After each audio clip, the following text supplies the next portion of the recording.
Welcome students, I am Shubham Goel and I'm gonna teach you about clustering in machine learning.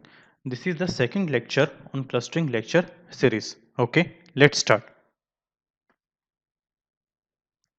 These are some of the topics that we have to discuss today. First, we have to understand the concept of partition method. Then, the most popular algorithms under partition clustering, that is k-means, is discussed right from the basics. After that, step-by-step working of k-means is discussed with the help of a mathematical example. Partition method. It constructs k partitions in the dataset of n instances or objects such that k is less than equal to n. Then evaluate them by some criteria like sum of square error.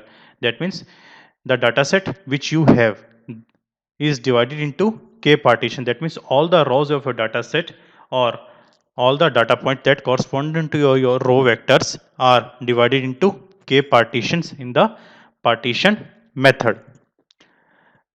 Some of the well-known algorithms under the category of partition method are k-means. Next one is PAM, also known as k-medioid. Next one is Clara algorithm, known as clustering large applications. Out of this, k-means is discussed in detail in this lecture.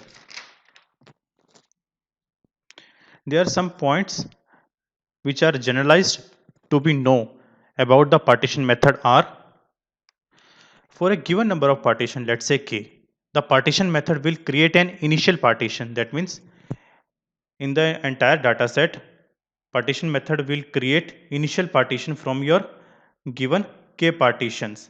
Then what it will do is the partition method follows the iterative reallocation approaches. Then in each iteration, the algorithm will move the point from one cluster to another to improve your clustering efficiency in the partitioning method.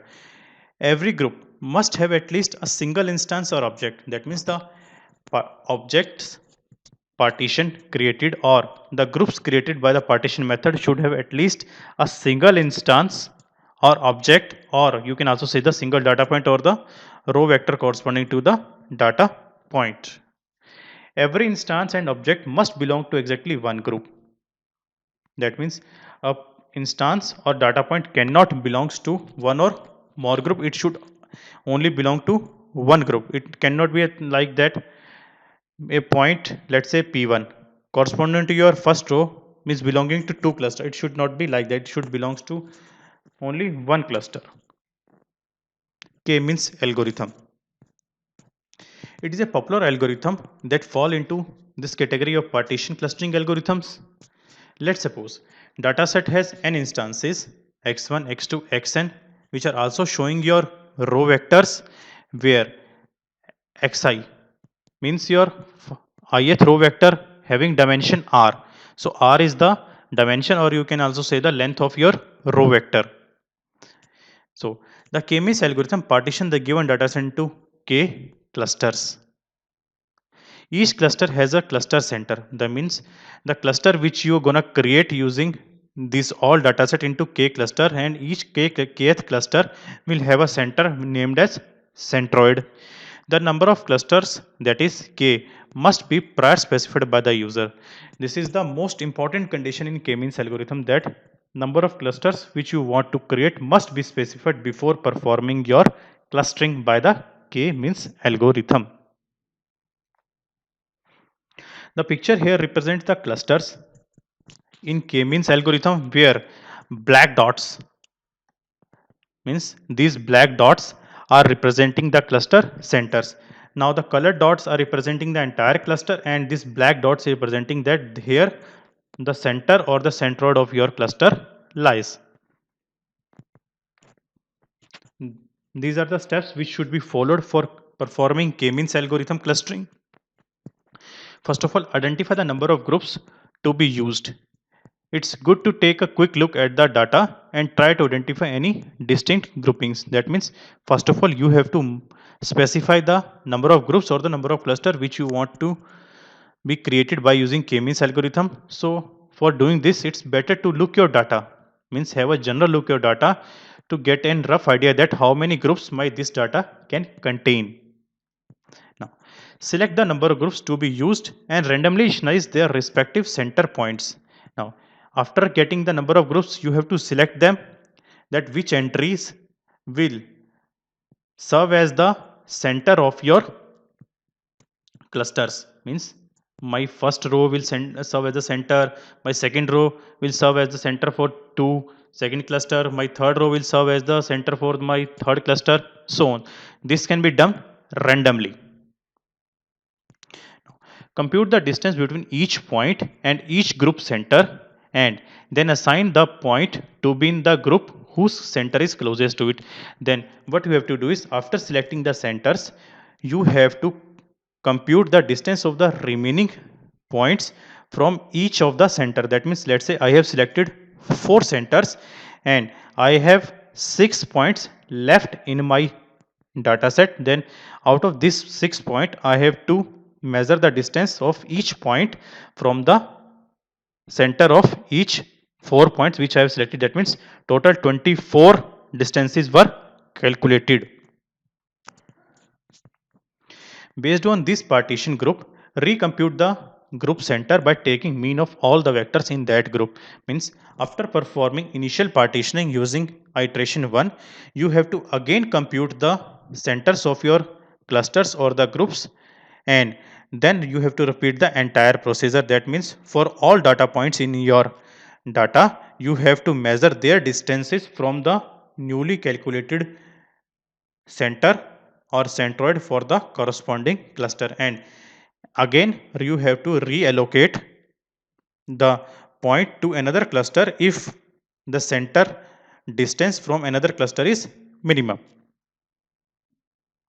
Repeat this 3 and 4 step for a set number of iterations or until the group center don't change much between iterations. That means either you have some specified number of iteration, that let's suppose this data set having 1 million entries. Now we don't know that after how many iterations or our data will get stable or our clusters will get stable. So in that case, you can have set number of iteration, that after 100 iterations I will stop the algorithm, or you just have to wait that after how many iterations you gonna stable result. That means at point where cluster centers are not changing, but this can be a very large number in case of a very large data set. So you can also have a stopping criteria about number of set iterations. So here the picture represents the distance metric, that is Euclidean distance, to be used to measure distance between the data point and the cluster center. Means the row vector corresponding data point and the row vector corresponding to your cluster center. The dimension of your vector corresponding to a cluster center and the dimension of the row vector will be same. Let's suppose P1 here is the data point and P2 is the cluster center. So you can use the Euclidean distance, that x2 minus x1 ka square plus y2 minus y1 ka square plus and square root of their sum. You can have also other measures for calculating your distance like Manhattan distance and some other distances. Okay, let's understand the step-by-step working of k-means with the help of one example. So here we have taken a sample data set of 12 data points. Means we have taken 12 data points and their corresponding row vectors in terms of height and weight of the persons, and we have to create number of clusters from this data. The number of clusters which we have fixed for this data is 2. Okay, let's take point P1 and P2 as the cluster centers of C1 and C2. That means we are saying that we have two clusters. Now, according to the first step, we are saying that, let's suppose we are saying that P1 is the center of the first cluster and center of P2 is the center of the second cluster. Now, here start your iteration 1 of the algorithm, where the task is to measure the distance between remaining data points and the cluster centers, that is P3 to P12 distance from the P1 and P2. Okay. Now, in iteration 1, let's take the example of point P3 to calculate its distance from C1 and C2. Now, here we have what we have to do is we have to calculate the distance of each point from the center of each cluster. For C1, what initially we have considered as P1 is the center of C1 and P2 is the center of C2. Now we have to calculate the distance. We are doing it for P3 here. Now for P3 it becomes 168 minus 185 ka square plus 60 minus 72 square, and now their square root, so it becomes the square root of under root 433, it becomes 20.809, and similarly for C2 it becomes 4.472. Here the difference is 168 minus 170 square plus 60 minus 56 square and their square root, so it results in 4.472. Okay, so now based upon the calculated distance of P3 from C1 and C2, it is analyzed that from C2 distance is minimum. So this point P3 belongs to second cluster, that is C2. Similarly, based on distances of remaining points, they can be assigned to either C1 or C2 respectively. Here distances are rounded up to 2 decimal places to make the visualization more simple.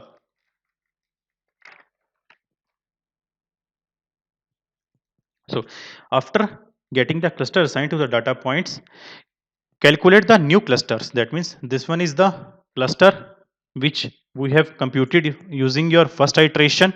Then after getting the cluster with the data points, you have to again calculate the cluster center. Here the cluster center becomes 185 up to 180 and sum of 172 to 62 divided by 9. So this number depending on number of dimensions we have in our data for the row. So here for C1 mean is 181.88 comma 74.33. Similarly for C2 the new centroid is 167.66 comma 62.66.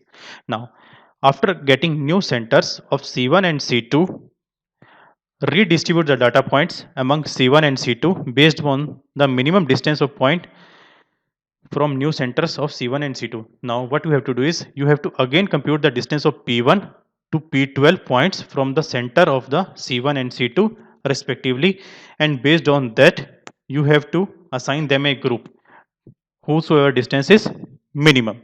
The process or the iterations are repeated until there is some change in the value of cluster centers or the moment of point from one cluster to another, or some predefined number of iteration, as sometimes large number of iteration are required in case of a bigger data set that I've already told you.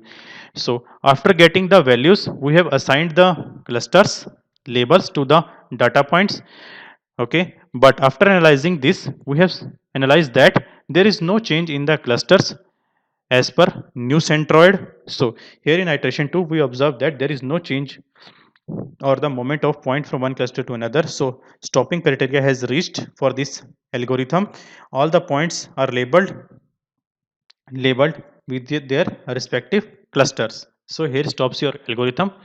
Now here what we have done is we have also taken an interactive example to show you. Here in interactive example, these black stars are representing the cluster centers. Here we are creating the 3 clusters. Now from this you can easily observe that there is a change of iteration, that how the points are moving and how the cluster centers are moving from one point to another. Okay.